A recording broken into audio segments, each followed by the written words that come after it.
Bueno, sepan disculpar por todo esto. Los músicos hacemos música, también hacemos ruido y algunas cosas más. Tratamos de ser gente seria dentro de todo. Bueno, mi historia es la siguiente. El año pasado, hace un año y medio realmente, volví al Paraguay tras muchos años de vivir en Buenos Aires. Allí me formé, estudié, trabajé. La verdad que me fue muy bien, no me quejo. Pero tenía ganas de volver al Paraguay. Siempre estaba muy de cerca con Paraguay. Y quise volver por un motivo fundamental. Este fue el volver para hacer un aporte con la diferencia. ¿Qué quiere decir eso? No buscar ser el mejor y aplastarle a todos mis competidores, sino tratar de hacer algo diferente a lo que hacen los demás. A mí siempre me gustó mucho la música moderna, la música contemporánea.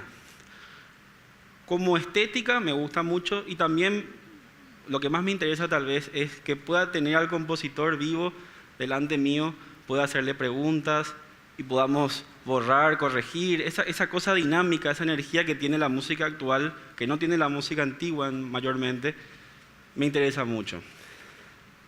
También sabiendo que el Paraguay hoy en día es un país que está un poco carente de compositores actuales.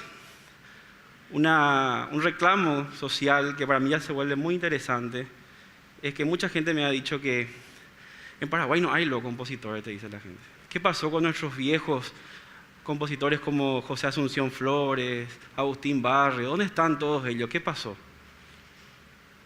A mí me interesa mucho este reclamo porque quiere decir que la sociedad está pidiendo un cambio, está pidiendo algo nuevo. Pero en el mismo sentido hay una contradicción. En mi experiencia, el público paraguayo es de los públicos más cerrados de toda la región. Cuesta muchísimo tocar música nueva en Paraguay. La mayoría se va, se duerme, se quedan ahí. Es lo normal, es lo cotidiano. Así que bueno, un poco confuso en mi camino aquí en Paraguay, empecé a andar, empecé a hacer cosas. Formé un muy buen dúo con una soprano argentina muy buena que se llama Gabriela Guzzo. La menciono porque ella fue como un puntapié para lo que vino después en mi carrera musical aquí en Paraguay. Ella me dijo: Javier, yo quiero cantar contigo, quiero tocar, y me gusta mucho la música paraguaya. Quiero cantar música paraguaya. Pero la verdad que quiero hacer música en guaraní y que no sea ni polka ni guarania. Yo me quedé como, esperan, pues la música paraguaya es polka y guarania, no hay otra cosa, ¿verdad? Pero me quedé con esa idea. ¿Será que solamente tenemos eso, verdad? Parecía ser que cuando uno se queda con esos pensamientos, las cosas se van atrayendo solas, ¿verdad? Un mes después, un profesor mío me da muy generosamente una partitura, un manuscrito realmente, una cosa que parecía una Biblia antigua, así amarilla o llena de humedad, con mal olor, hecha a mano, París, 1962, y era una guarania que se llama Kja. La misma es una guarania, es música de Paraguay, ¿verdad? Y me sorprendí por su maravillosa armonía y la belleza en sí de la música, pero lo que más me sorprendió fue que no tenía nada que ver con la guarania tradicional. Un lenguaje musical muy distinto. Dije, ¿quién? Pero esto nadie conoce, ¿cómo puede ser posible esto, verdad? ¿Quién es el compositor? El compositor se llamaba Nicolás Pérez González. Me empecé a interesar mucho por su obra, por su producción. Y quise armar como un rompecabezas o volver a traerlo a la vida a este señor.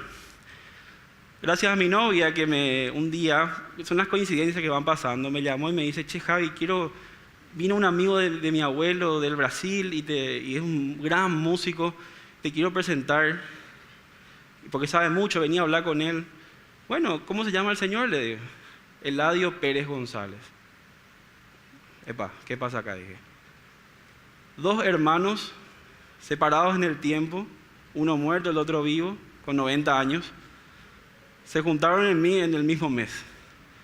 Entablé una relación con Eladio al estilo epistolar, a la antigua, donde nos mandábamos cartas, le mandaba muchas partituras y le pedí mucha música de su hermano. Le pedí partituras, discos, y la verdad que fue muy generoso conmigo.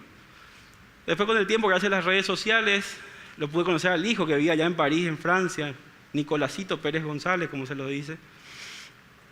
Y en una cuestión de 10 meses más o menos pude armar este rompecabezas Nicolás Pérez González.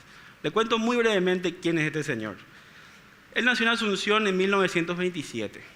Estudió canto con Sofía Mendoza, estudió guitarra clásica, formó un grupo que se llama Los Cangrejos, una especie de trío Los Panchos, versión paraguaya. Tuvo mucho éxito, pero tras la revolución de 1947 y los tiempos dictatoriales que ya se empezaban a vivir en Paraguay, él tenía claras ideologías de izquierda, tuvo que salir del Paraguay, rajando. Fue al Brasil, tuvo muy buen éxito en el Brasil con su grupo. Luego, por un contrato, fue a Francia, lo invitaron con su grupo, hicieron unos cuantos conciertos y el grupo se desmembró. Luego él conoció unos cuantos amigos allí en París, latinoamericanos también exiliados por las dictaduras y todo esto, y forma un grupo que se llama los Calchaquís, o los Calchaquíes.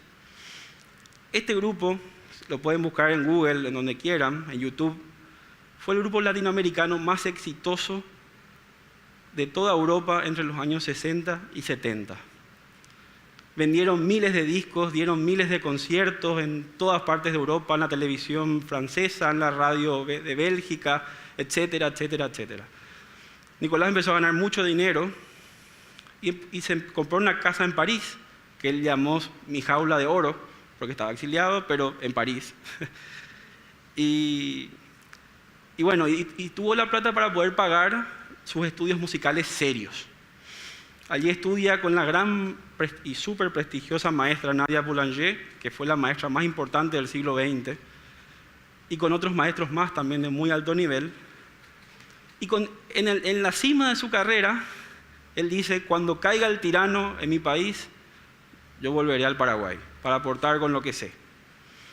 Fiel a sus palabras, lo hizo en 1989, vuelve al país, hace una revolución cultural muy importante, con charlas, con conciertos de todo tipo, y desafortunadamente, un año después, muere por un cáncer terminal. Con el tiempo fue desapareciendo y llegando al olvido en esos manuscritos antiguos. Ahora yo les pregunto una cosa: ¿cuántos compositores, escritores, artistas, filósofos, personalidades que han tenido que salir del Paraguay hoy están desperdigados por el mundo y nosotros no tenemos ni idea quiénes son? Yo les pregunto a esa gente que critica, que dice que no, en Paraguay no hay los compositores nuevos, no hay música nueva. ¿Cómo podemos tener compositores nuevos o artistas nuevos que tengan una producción realmente importante y reformadora si ni siquiera sabemos lo que tenemos? Nosotros no conocemos nuestra historia. Entonces yo creo que es muy importante para que Paraguay, de cara al siglo XXI, mire un progreso integral, no solamente económico, sino también social y cultural, que no crezca un país deforme, sino que crezca con todos sus brazos y todas sus articulaciones y sus extremidades. Pienso que Paraguay tiene que hacer urgentemente una restauración cultural de toda su arte. Hoy, yo creo que los pasos para restaurar son los siguientes. Primero tenemos que recolectar todo lo que está desperdigado por todos lados. Tenemos música, poesía por todos lados, en Bélgica, en Europa, en América Central. Un poco lo que hizo Sila Godoy con Barrios allí en la década del 60, de rescatarlo y traerlo al Paraguay. Tenemos que traer todas nuestras joyas otra vez a nuestro país. Todo y que esté dentro de Paraguay, en manos de paraguayos, y vemos qué hacemos con eso. Como segundo paso, debemos actualizar estos valores, actualizarlos y presentarlos a la sociedad de una manera atractiva, convincente y por sobre todo moderna. Hoy, por ejemplo, si uno va a una librería, les pongo un ejemplo muy claro, y quiere comprar un libro de Gabriel Casasia, uno de los mayores escritores de todo el Paraguay, probablemente lo encuentres, probablemente no, cosas que son igualmente graves, ¿verdad? Si lo encontrás, si tenés suerte, encontrás una versión de 1998, una de 1993, o si tenés muy mala suerte, una de 1986 o inclusive anterior. ¿Qué quiere decir esto? No solamente que tenemos librerías llenas de libros viejos, sino que nos hemos olvidado de un personaje como Casasia en casi 20, 30, 40, 50 o más años. En el caso de la música, tenemos las plataformas más importantes hoy no son los CDs, sino son el YouTube, el Spotify. Nuestra música no está casi en esos medios. En YouTube tenés algunas cosas de José Asunción Flores de los años 60. Hay un descuido total en ese aspecto.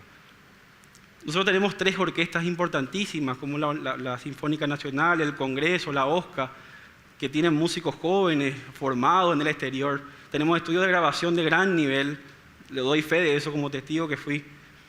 Tenemos que volver a grabar toda nuestra música. Tenemos que volver a reeditar todos nuestros libros.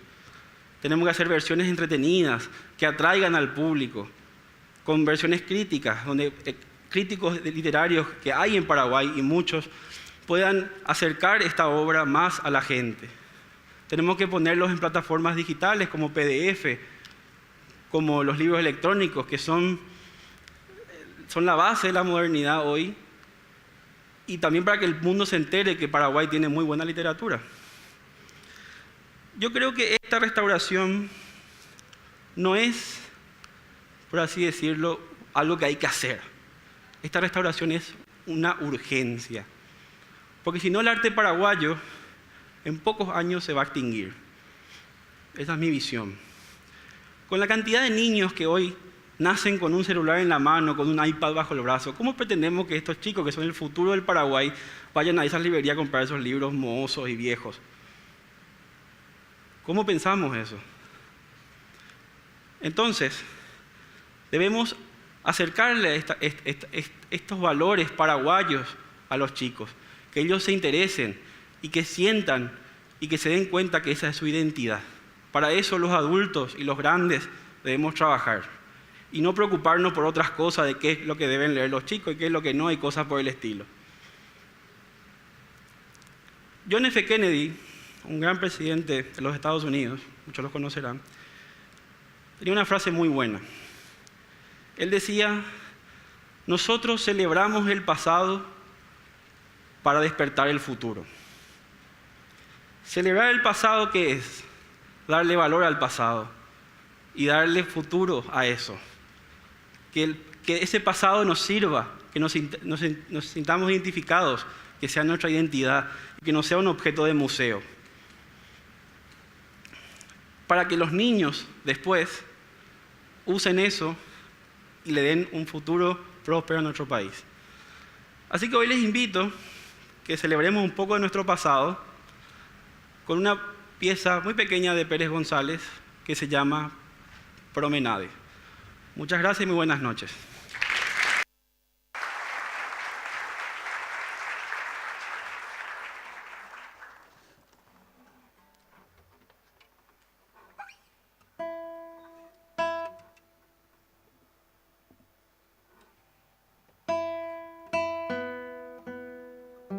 Si puedes traducir esto, sos mi ídola.